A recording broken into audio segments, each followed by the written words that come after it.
Welcome back, everyone. Medical professionals have known for years that babies born too early are more likely to be diagnosed with cerebral palsy. They've also known that infants born between 30 and 33 weeks gestation are nearly 8 times more likely to have CP. But now a new study says that infants born only a few weeks before their due date are also at risk. Joining us now via satellite from New York is Dr. Joanne Petrini, the lead author of this study and also the director of the March of Dimes Perinatal Data Center. Dr. Petrini, welcome so much to the show. Thank you. Pleasure to be here. First of all, let's talk about this study. Can you please tell us about it? Sure. This is a fairly large study, about 140,000 babies that were born into the Kaiser Permanente medical system. And so having that database allowed us to follow these babies, many of them up to through 5.5 years. And the goal of what we were interested in was to look at the incidence of neurodevelopmental outcomes, things like cerebral palsy, developmental delay, mental retardation, seizures, looking at the association between those developmental outcomes and the baby's gestational age.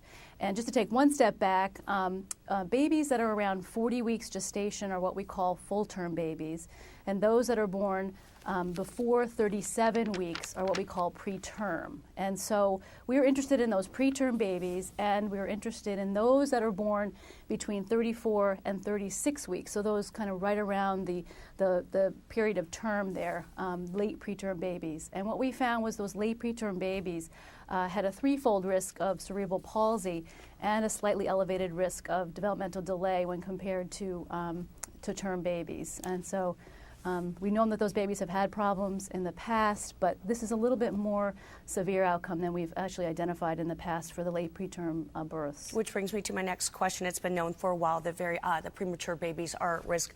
Was this a surprise to you? Well, right. So very preterm babies, it's been known, are at a higher risk of cerebral palsy, and our study also showed that babies between 30 and 33 weeks had an 8-fold risk of cerebral palsy when compared to full-term babies. It didn't mean that all the very preterm babies had cerebral palsy. It just meant that their risk was higher. So that wasn't surprising, but what was surprising was the late preterm group, and the fact that they were at elevated risk. And so it really tells us that this group is not. These are not full-term babies. They are, in fact, late preterm babies, and they are preterm, and we ought to be able to think about them that way. Well, babies born at 34 to 36 weeks often look for full term. Can that be a problem in getting an early diagnosis, doctor? Yeah, I mean, many times the late preterm babies, they look chubby. They may even look bigger than a full-term baby. So, and they certainly look bigger than a very preterm baby. So, we need to get better at being able to identify those babies that are at risk, beyond just looking at them.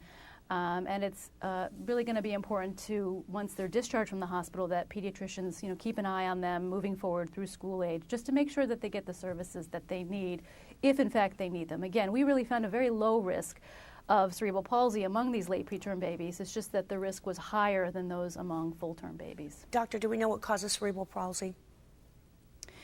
Well, we don't have all the answers there, unfortunately. We do know that there are prenatal factors that contribute to this, and we know that many times the prematurity may contribute to the cerebral palsy, and even other times it may be a risk factor that contributes to the prematurity and to the cerebral palsy sort of independently.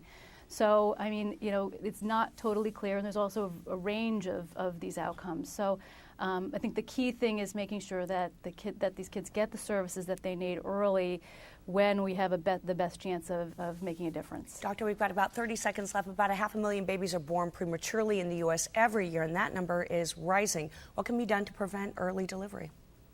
Well, there's many risk factors that are preventable. I do want to say, though, at the outset that women can do everything right and still have a preterm baby, and that's why research done by the March of Dimes and other organizations is really important.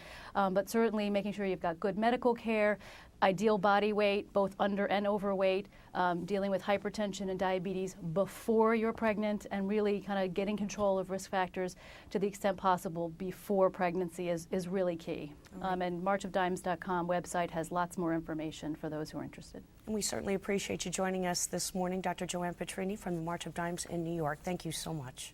Thank you very much. When you think health, think IRU.